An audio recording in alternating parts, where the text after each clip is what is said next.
السلام عليكم، أهلًا وسهلًا بيكم في قناتي هانور آرت. النهارده هاعمل شنطة موديل جديد وبسيط وسهل جدًا للمبتدئين. الموديل ده مش فكرتي، بس في حد من متابعين القناة بعتت لي صورة الشنطة، طلبت مني إن أنا أعملها، فهاعمل الموديل دوّة بكل التفاصيل لكل المبتدئين. هاستعمل شبك مربعات كبيرة 4 مللي، الشبك دوّة مقاسه 60 في 40 سنتيمتر، وعملت تقسيمة للغرز. باعد 1، 2، 3 وبعدين باحط علامتين، وبعدين باسيب مربعين، باحط علامتين، أسيب فراغين وأحط علامتين، وهكذا. ما بين كل علامتين وعلامتين مربعين. أول صف بس باعد 3 مربعات، باوصل للآخر باعد 1، 2، 3 وباحط علامة. يبقى دي تقسيمة الغرز قبل ما أقص الشبك. يبقى باعد 1، 2، 3 في الأول، وفي الآخر برضه 1، 2، 3. والباقي ما بين كل علامتين وعلامتين مربعين. وبحدد هنا علامة، ده بيكون طول ظهر الشنطة وطول القلاب، وبعد كده أبدأ أرسم الخط اللي أنا هقص منه، بيكون بعد العلامة بالطول وبالعرض. هكمل رسم الخط لغاية لما يتقابل الخطين مع بعض في مربع واحد. يبقى أنا كده دلوقتي بحدد الجزء الخاص بظهر الشنطة والقلاب مع بعض، وهوضح بالتفصيل المقاسات بالسنتيمتر والمربعات. المربعات اللي بعد الخط الأسود هبدأ القص فيها بالطول وبالعرض.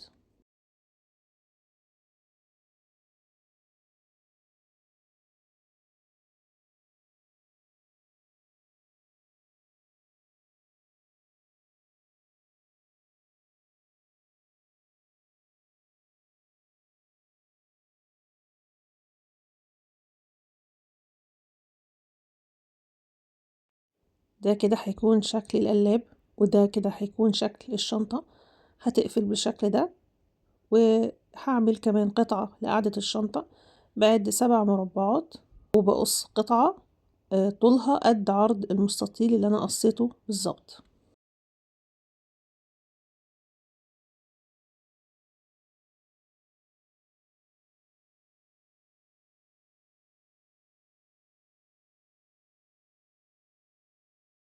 بعد ما بتأكد إن طول قاعدة الشنطة قد بالظبط عرض المستطيل، هبدأ دلوقتي أتني البلاستيك وأحدد ارتفاع الجوانب، وأحدد كمان ارتفاع الجزء الأمامي للشنطة، وهحط الشبك ده على شبك تاني. هحدد العلامات اللي هتكون للجزء التاني للشنطة، الجزء الأمامي للشنطة. فبحدد الطول والعرض، ده بيكون نفس مقاس اللي أنا حددته بالعلامة. هوضح بعد كده المقاسات بالسنتيمتر وعدد المربعات.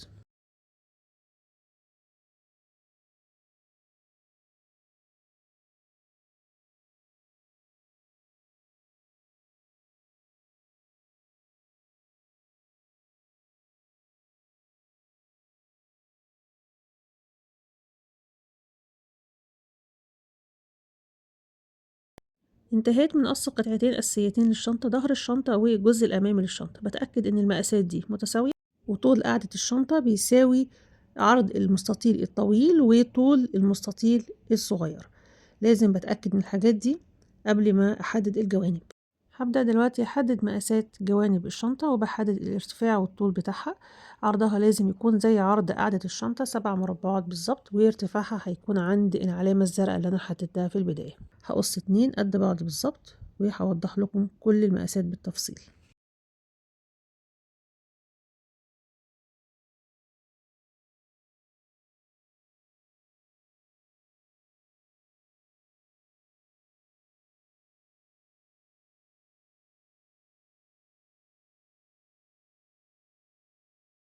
زي ما احنا شايفين، دول قطعتين الجوانب وقطعة قاعدة الشنطة، التلاتة نفس العرض، والقطعتين الأساسيتين للشنطة. وبعد ما بنتهي من قص الشبك، ببدأ أتخلص وأقص كل الزوائد البلاستيك الموجودة في الأطراف.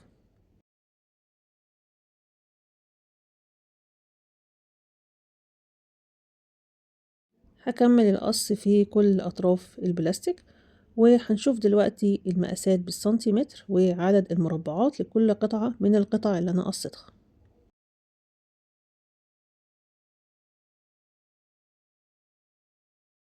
هوضح المقاسات على المازورة أول قطعة عندي ظهر الشنطة بالقلاب هيكون طولها 28 سنتيمتر، وبالنسبة لعرض المستطيل فهيكون 21.4 سنتيمتر. بالنسبة للقطعة التانية فهيكون طولها 21.4 سنتيمتر، وبالنسبة للعرض فهيكون 15.4 سنتيمتر.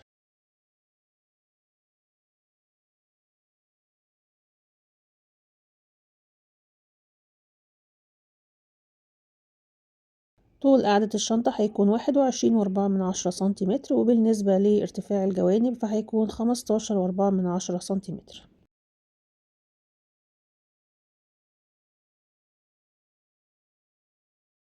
التلات قطع عرضهم زي بعض بالظبط، هيكون 4.5 سنتيمتر.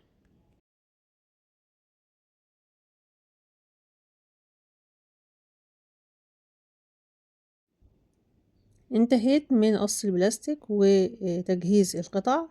هبدأ دلوقتي أجهز الخيط، والخيط اللي هستعمله هو خيط سلسلة ألفا.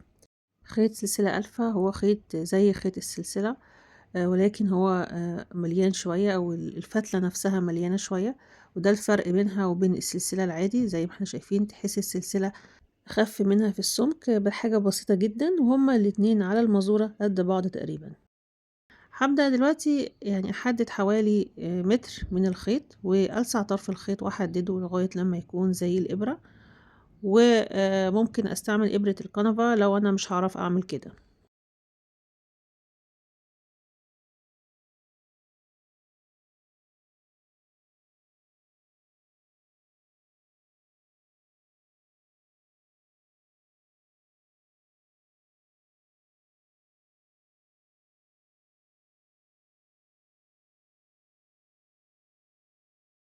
بدخل الخيط في تاني مربع بالعرض، وبسحب الخيط وبحتفظ بطرف الخيط بإيدي من الناحية التانية، بثبته بإيدي وبدخله في تاني مربع بالطول. بسحب الخيط وبفرده كويس. بدخل الخيط في تالت مربع بالعرض، بعد كده بدخله في تالت مربع بالطول، وزي ما احنا شايفين طرف الخيط مثبتاه علشان يدخل ما بين الغرز. كل مرة بفرد الخيط. هدخل الخيط في مربع العلامة الصفراء واسحبه، بعد كده هدخله في المربع الرابع بالطول. هبدأ اشتغل في صف العلامة اللي لونها اصفر. هدخل الخيط في اول مربع فوق العلامة الصفراء، وهكمل الغرز بنفس الترتيب، وطرف الخيط ثابت من الناحية التانية وبيدخل ما بين الغرز لغاية لما يختفي. من الأسئلة المتكررة ازاي بثبت بداية الخيط، هي دي بداية تثبيت الخيط. بيدخل تحت الغرز من ظهر البلاستيك لغاية لما يختفي تماما. فبكمل الغرز بنفس الترتيب لغاية لما اوصل لنهاية الصف.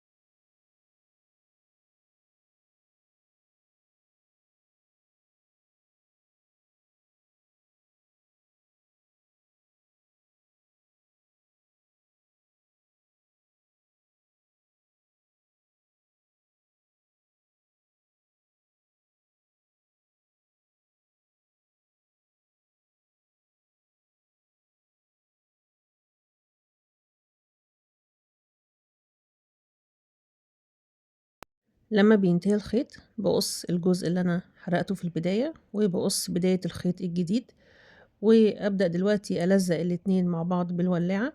طرف واحد بس هو اللي بحرقه، بعد كده بلزقه في طرف الخيط التاني. بعد كده بقفل السرفلة بالنار وبتأكد ان هو مشدود بشكل كويس، وارجع اكمل تاني الغرز.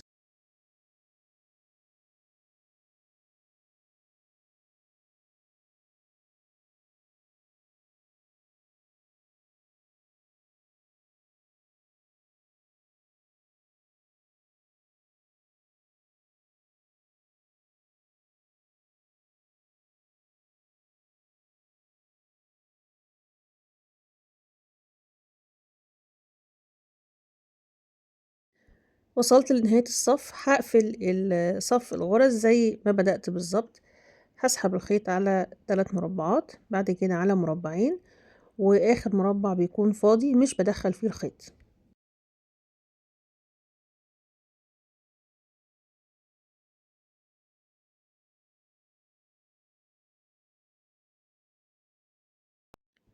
وده هيكون نمط الغرز اللي هيكمل معايا في كل أجزاء الشنطة.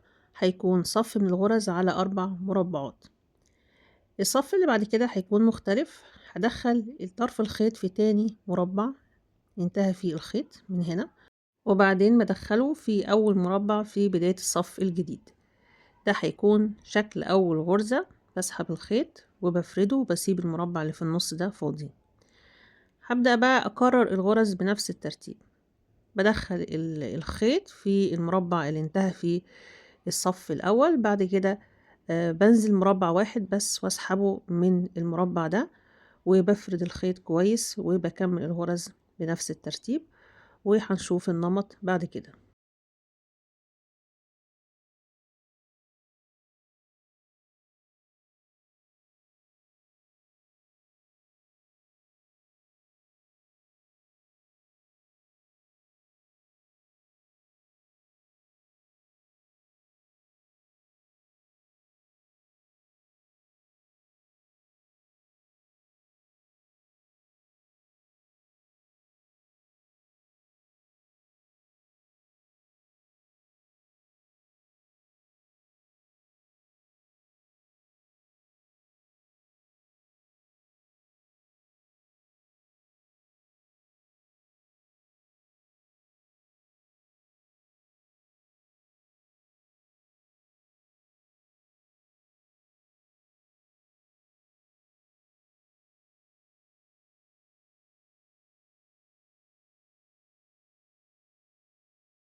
هكمل الغرز للآخر، وده هيكون نمط الغرز اللي هنكمل بيه.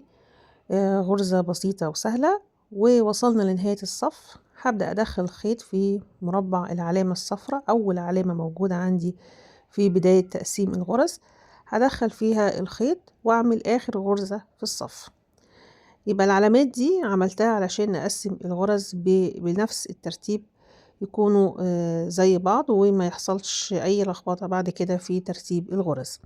هرجع العلامة مرة تانية علشان أوضح ازاي العلامات قسمت الغرز زي بعض. هنا 1 2 3 4، صف واحد بس هو اللي هعمل عليه الغرزة الجديدة.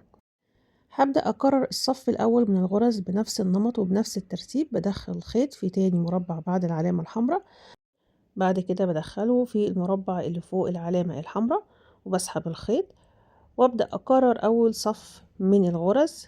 صف الغرز المائلة معمول على 4 مربعات بالعرض، وبكمل الغرز بنفس الترتيب.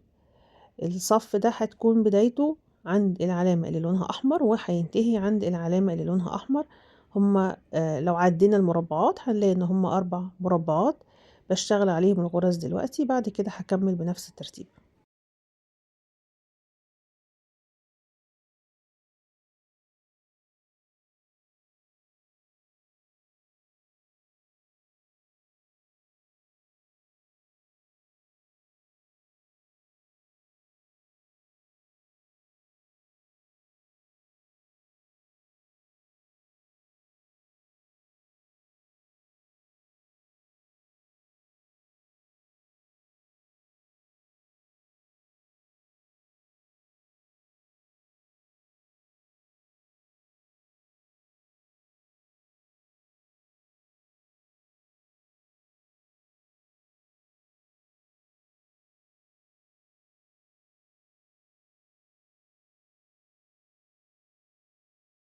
زي ما انتهى أول صف من الغرز هينتهي الصف التاني بنفس الطريقة بالظبط، مفيش اختلاف. هبدأ دلوقتي أعمل صف غرز مائلة صغيرة على مربعين اتنين بس، بسحب الخيط على مربعين وأكرر الغرز بعد كده بنفس النمط وبنفس الترتيب لغاية نهاية الصف.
هكرر صفوف الغرز بعد كده بنفس الترتيب وبنفس تقسيمة العلامات اللي أنا وضحتها، مرة صف عريض ومرة صف رفيع وهكذا لغاية لما أغطي الشبك كله بالغرز، وده هيكون شكل الغرز في النهاية.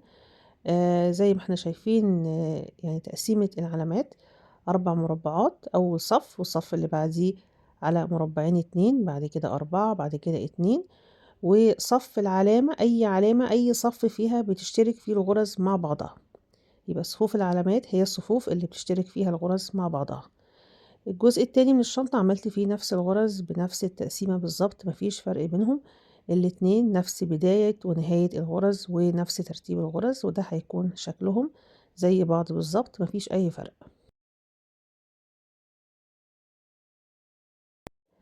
أبدأ دلوقتي أخيط الحلقة المعدنية لأول جنب من جوانب الشنطة، ولازم يكون مقاس الحلقة مناسب مع الجنب دوت، وبدخل الخيط تحت الحلقة المعدن تحت المكان اللي أنا حددته، وبثبت طرف الخيط بإيدي من الناحية التانية زي ما احنا شايفين، وأدخل الخيط في المربع اللي فوق الحلقة المعدن، وأبدأ أكرر الغرز وطرف الخيط من ظهر البلاستيك بيدخل ما بين الغرز.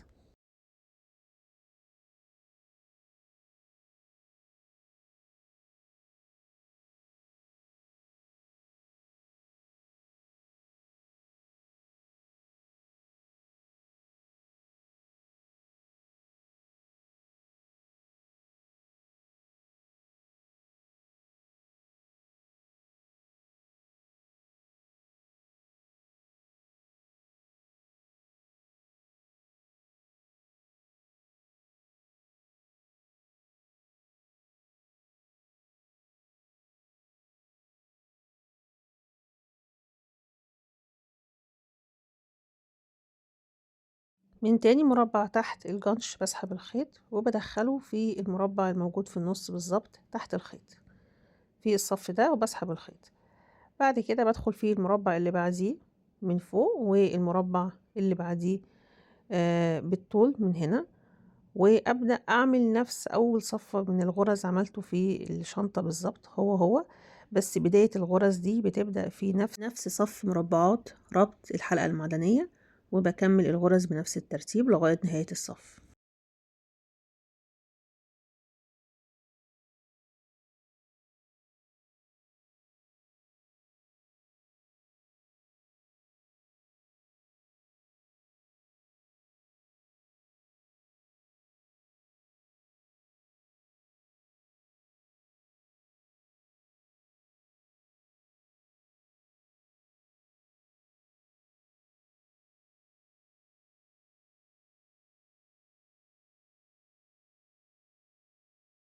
لأن عرض الجوانب 7 مربعات، فأنا هكرر نفس عمود الغرز بالظبط زي ما هو، مش هعمل في النص غرز مائلة زي اللي عملتها في باقي أجزاء الشنطة، ودي خطوة اختيارية. لو أنا عايزة أعمل نفس الغرز فهزود عرض الجوانب وعرض قاعدة الشنطة مع بعض.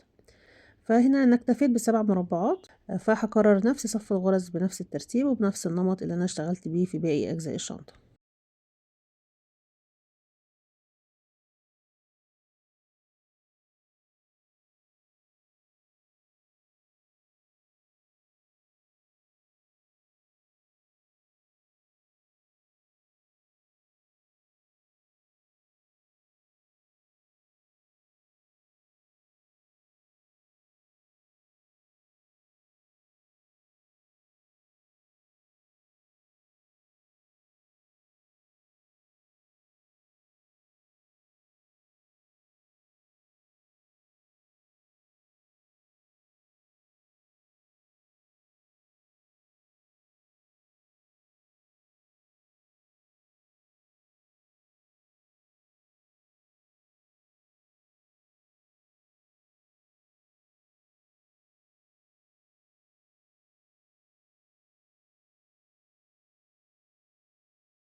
باوصل لنهاية الصف وأبدأ أقفل صف الغرز، وأبدأ أكمّل الغرز دي في النُص اللي فوق الحلقة المعدن، هيكون هو نفس الغرز بنفس الترتيب، وهتكون برضه البداية عند غرز ربط الحلقة المعدنية، هي يعني الغرز دي تكرار للغرز اللي تحت الحلقة المعدن بنفس النمط، بس على جزء صغير جدًا، الجزء المتبقي معايا اللي هم 4 مربعات بالطول.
هاعمل غرز على أطراف البلاستيك من فوق، بادخّل الخيط في أول مربع موجود عندي، وبالِف الخيط حوالين البلاستيك وأدخّله في المربع اللي بعديه، وأسحب الخيط وهكذا بالِف الخيط حوالين البلاستيك، وباكمّل لغاية لمّا أغطي الجزء ده تمامًا بالخيط.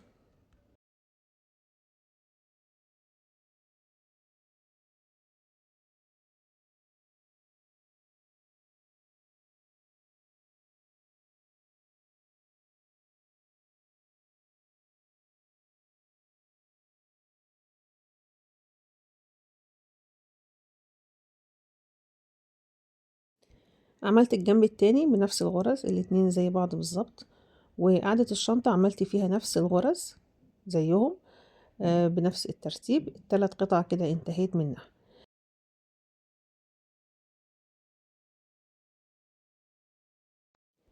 نفس الغرز اللي عملتها على أطراف البلاستيك هاكررها في المستطيل الكبير في الجزء ده اللي هيركب فيه القفل، والناحية التانية دي هتكون عند قاعدة الشنطة. الجزء التاني من الشنطة برضه هاعمل غرز على أطراف البلاستيك، وده هيكون الجزء الداخلي للشنطة اللي هيكون باين من جوه، فباعمل غرز على أطراف البلاستيك في الجزء ده، فبادخّل خيط في كل مربع موجود في الطرف، وبلف الخيط حواليه وبكمل لغاية لما أغطي الجزء ده تماما بالخيط.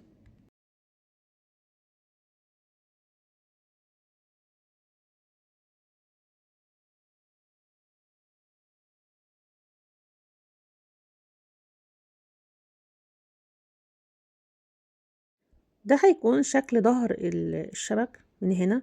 الأجزاء اللي أنا لزقت فيها الخيوط مع بعضها ممكن أغطيها بمونيكير يكون نفس لون الخيط أو أخيط بطانة. بفضل خياطة البطانة بتكون شكلها أجمل، ودي طبعا يعني خطوة ممكن أستغنى عنها لو أنا هعرف أظبط أطراف الخيوط من جوه ويكون شكلها مترتب كويس وآثار لزق الخيوط ما تكونش باينة.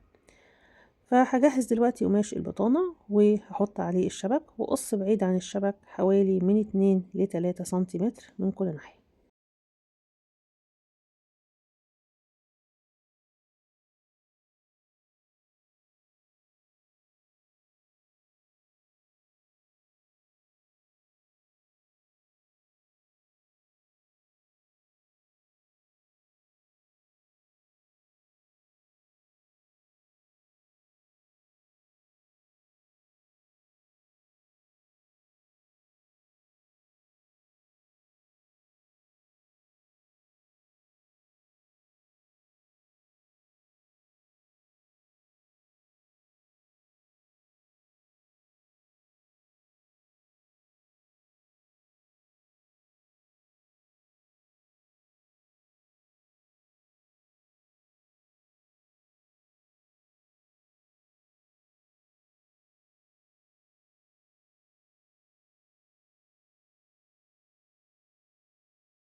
في جزء مسرفل من البطانة فهقصه، مش بحب ان انا استعمله، وهبدأ دلوقتي اتني القماش من كل ناحية بالطريقة دي واثبتهم بمشابك او بدبابيس، واكرر الخطوات دي في كل جزء من اجزاء الشنطة.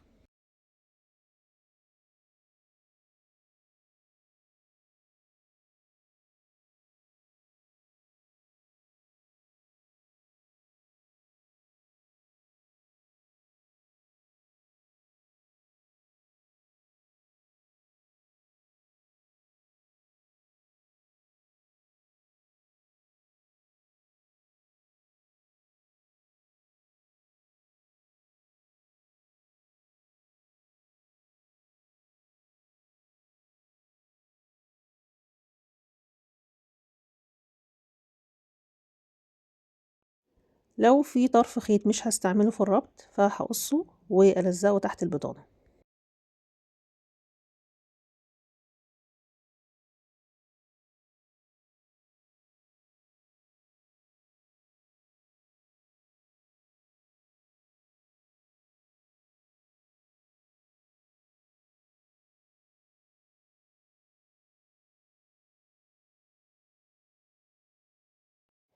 ثبت البطانة في كل أجزاء الشنطة بالشكل ده، قاعدة الشنطة والجوانب والجزئين الأساسيين للشنطة. هبدأ دلوقتي أحضر الإبرة والخيط، خيط ملابس، خيط عادي وإبرة ملابس عادية أو ممكن أستعمل خيط شفاف. وبعد كده هبدأ أخيط قماش البطانة مع خيط السلسلة، وبشد البطانة بلطف وأنا بشتغل وبخفي الخياطة قدر الإمكان.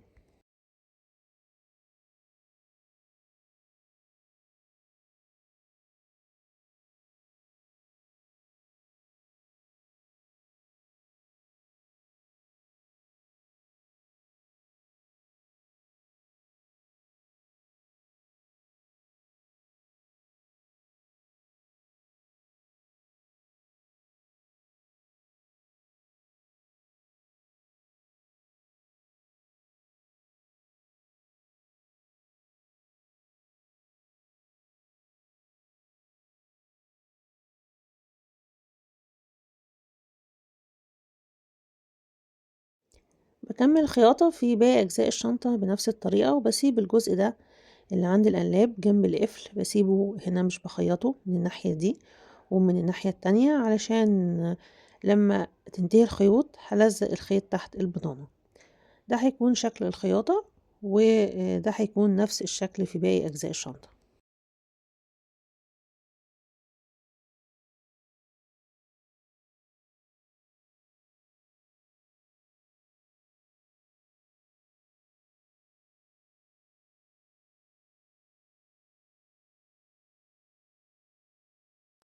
بارتب الشنطة علشان أربطها، والربط بيبدأ من قاعدة الشنطة. ممكن أربط الشنطة مع أي جنب من الجوانب، أو أربطها مع الجزء الكبير أو الجزء الصغير. المهم إن الربط يبدأ من قاعدة الشنطة. فهابدأ دلوقتي أربط قاعدة الشنطة مع أول جنب من الجوانب. بادخّل خيط في أول مربع عندي موجود في الزاوية، بادخّله في المربع الموجود في الزاوية من الناحية التانية، وباسحب الخيط وباعمل أول ربطة للخيط. بعد كده بادخّل الخيط في المربع اللي بعديه على طول من هنا، وباسحب الخيط وبادخّله في المربع المقابل ليه، وهكذا باكمّل الربط بنفس الطريقة.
بعد ما انتهيت من ربط القطعتين مع بعض، هدخل طرف الخيط في أول مربع مرة تانية في الزاوية من هنا عند قاعدة الشنطة، وأدخله في المربع الموجود في الزاوية من الناحية التانية من هنا. بعد كده بكرر الربط بنفس الطريقة اللي اشتغلت بيها قبل كده.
انتهيت من ربط قاعدة الشنطة مع كل الأجزاء. هبدأ دلوقتي في ربط الجوانب. بدخل خيط مرة تانية في أول مربع موجود عندي في الزاوية عند قاعدة الشنطة من هنا، لأن أطراف البلاستيك هنا بتكون واضحة لو أنا ربطت بشكل عادي. فبزود هنا الخيط مرة تانية في أول مربع موجود في الزاوية، وبسحب الخيط، وطرف الخيط بثبته من جوه مش بسحبه كله. وأبدأ أدخل خيط في أول مربع موجود في الزاوية من الجنب من أول هنا، وبدخله في المربع المقابل ليه من الناحية التانية من هنا، واسحب الخيط.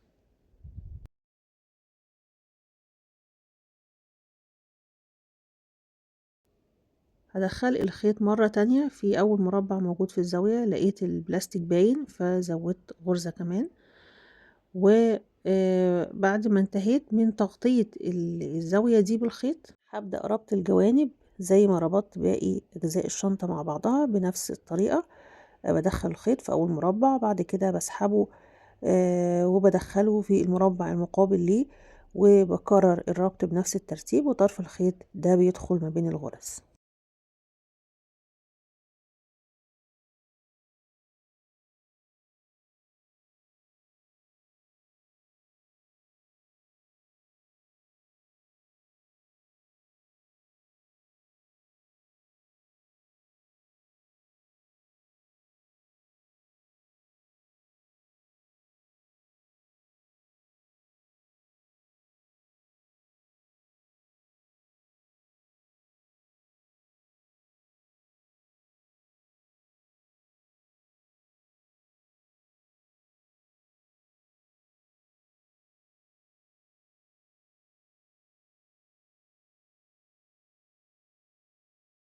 لما قررت الغرزة عند الزاوية البلاستيك اتغطى بالشكل ده، ودي هتكون البداية عند كل زاوية من الزوايا. بغطي البلاستيك تماما بالخيط. شايفين هنا كررت الخيط مرتين فالبلاستيك اتغطى، وبعد كده هرجع اكمل تاني الربط زي ما عملت في باقي الاجزاء.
بعمل اخر غرزة في ربط الجوانب، بعد كده بعمل غرز على اطراف البلاستيك.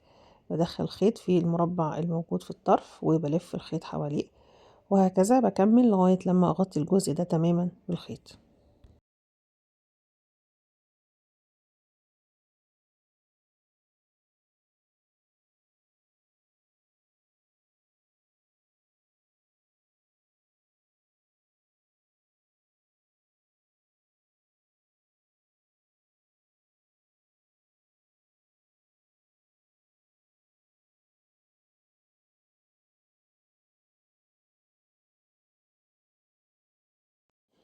من الافضل ان انا استعمل خيط طويل في عمل الغرز اللي في الجوانب، ولكن انا استعملت خيط قصير فالخيط خلص واضطريت ان اقص الخيط والزقه تحت البطانة.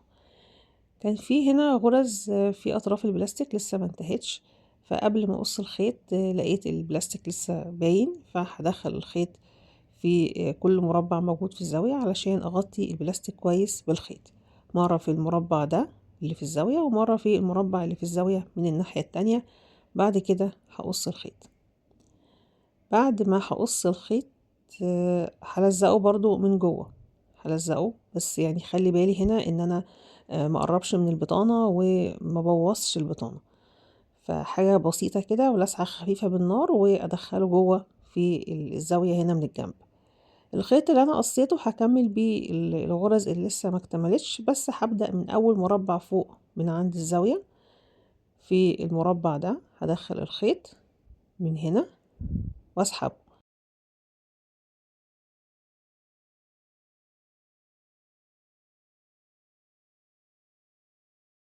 بعد ما بسحب الخيط هلزق طرف الخيط ده تحت البطانة، يبقى انا هاخد طرف الخيط ده بداية الخيط هلزقها تحت البطانة.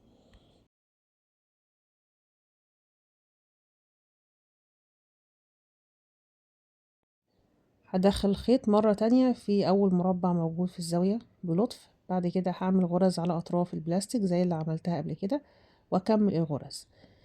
بعد ما بكمل الغرز برضو هقصها والزقها تحت البطانة.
بارجع أكمّل خياطة البطانة، وهنا في الجزء الخاص بالقلّاب باخلّي بالي إن الخياطة ما تبانش، وأصغر حاجة من الخيط هي اللي ممكن تظهر فوق البطانة، باخفي الخيط قدر الإمكان.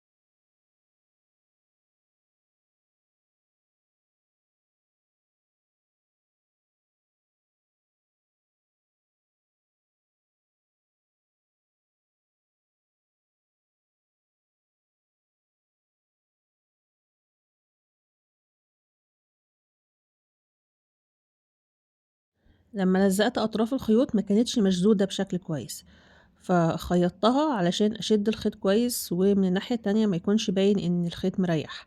بعد كده هارجع أكمّل تاني خياطة البطانة.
باحدد مكان تركيب القفل وهو بيكون في النُص بالضبط وباوسّع له المكان. باحسب الصفوف وباشوف المكان الموجود في النُص بالضبط اللي هادخّل فيه القفل. بعد ما بادخّله باثبّته كويس، بعد كده باحدد مكان الجزء التاني من القفل وباثبّت الأطراف المعدن تحت البطانة.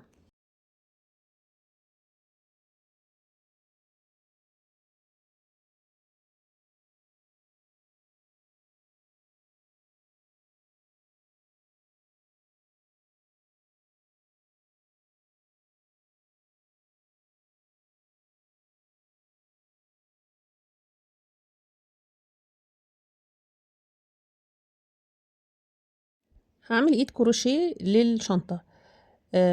باعمل رابطة للخيط في البداية، بعد كده باعمل غرز سلسلة. غرزة السلسلة هاعمل 34 واحدة، هاعمل 34 غرزة سلسلة وباسحب الخيط. ملحوظة بالنسبة لحلقات المعدن اللي باجهّزها معايا بتكون أصغر مقاس موجود في السوق باجيبه، ما باجيبش المقاس الكبير علشان ما يقطّعش البلاستيك. فهاكمّل الغرز لغاية لمّا أوصل ل34 غرزة، وهاستعمل إبرة كروشيه 4 مِللي.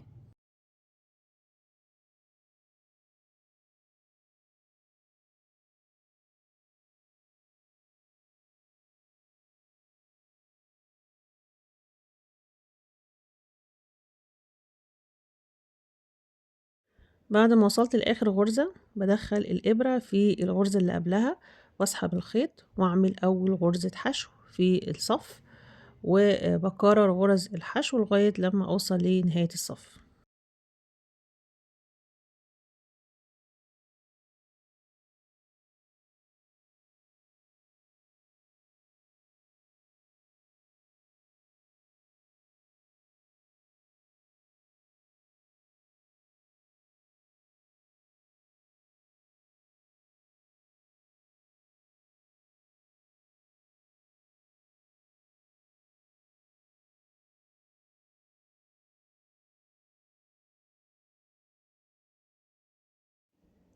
بعد ما خلّصت غرز الحشو هادخّل الإبرة في أول ربطة الخيط عملتها واعمل غرزة حشو أخيرة، بعد كده هاعمل غرز حشو في الصف التاني أو من الناحية التانية، وطرف الخيط اللي أنا بدأت بيه بامسكه وبادخّله ما بين الغرز علشان أخفيه خالص، وباعمل غرز حشو لغاية نهاية الصف.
لمّا وصلت لنهاية الصف هادخّل إبرة في أول غرزة موجودة في الصف من الناحية التانية، وأعمل غرزة سلسلة وأكررها في الغرز اللي بعد كده.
بعد ما انتهيت بقص الخيط وبقفل طرف الخيط بالنار، وطرف الخيط ده انا هسحبه ما بين الغرز بإبرة الكروشيه.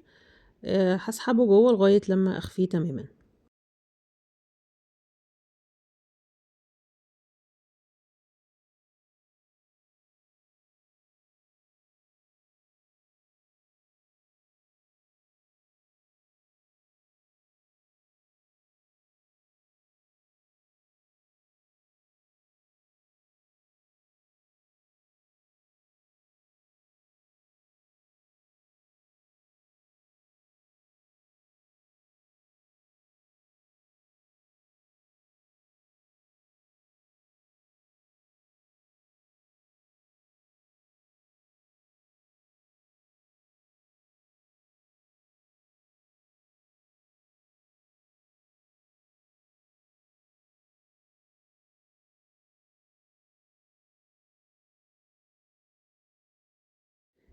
الحلقات اللي هستعملها هي حلقات سهلة، حلقات بتكون مفتوحة، ودي طبعا اصغر مقاس، ما استعملش مقاس اكبر من كده. وابدا ادخلها في الشبك، واخلي بالي هنا ان انا بدخل طرف القفل وبلف الدايرة، بفضل الفها لغاية لما تقفل بالشكل ده. من الناحية التانية نفس الخطوات.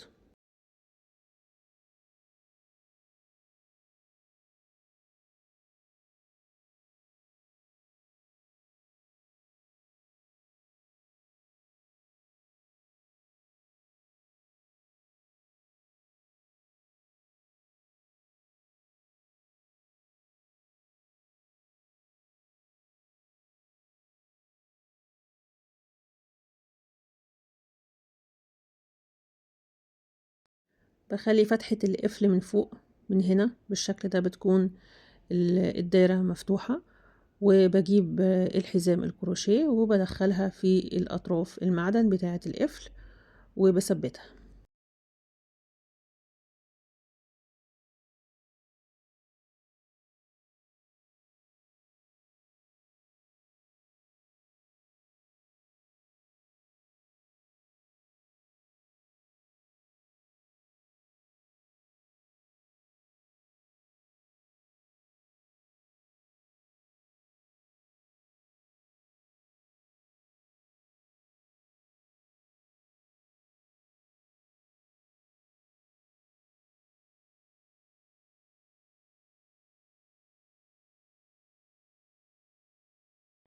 ده اللي اتبقى معايا من الخيط، تقريبا ربع بكرة خيط. وممكن احط حزام للشنطة او احط سلسلة معدن، ايا يكن المتاح والموجود عندي من الاكسسوارات بستعمله. وده هيكون شكل الشنطة في النهاية. اتمنى يكون الفيديو مفيد، واتمنى ان تكون الشنطة شبه وقريبة للصورة اللي جاتلي. الشنطة سهلة لأي مبتدئ، الغرز بسيطة مفيهاش أي حاجة صعبة، والمقاسات موضحة على الشاشة. أتمنى يكون الفيديو عجبكم، وأتمنى تكونوا استفدتم من فيديو النهاردة. ما تنسوش تعملوا لايك واشتراك في القناة وتفعلوا الجرس علشان يوصل لكم كل جديد، وتابعوني في فيديو جديد وفكرة جديدة إن شاء الله.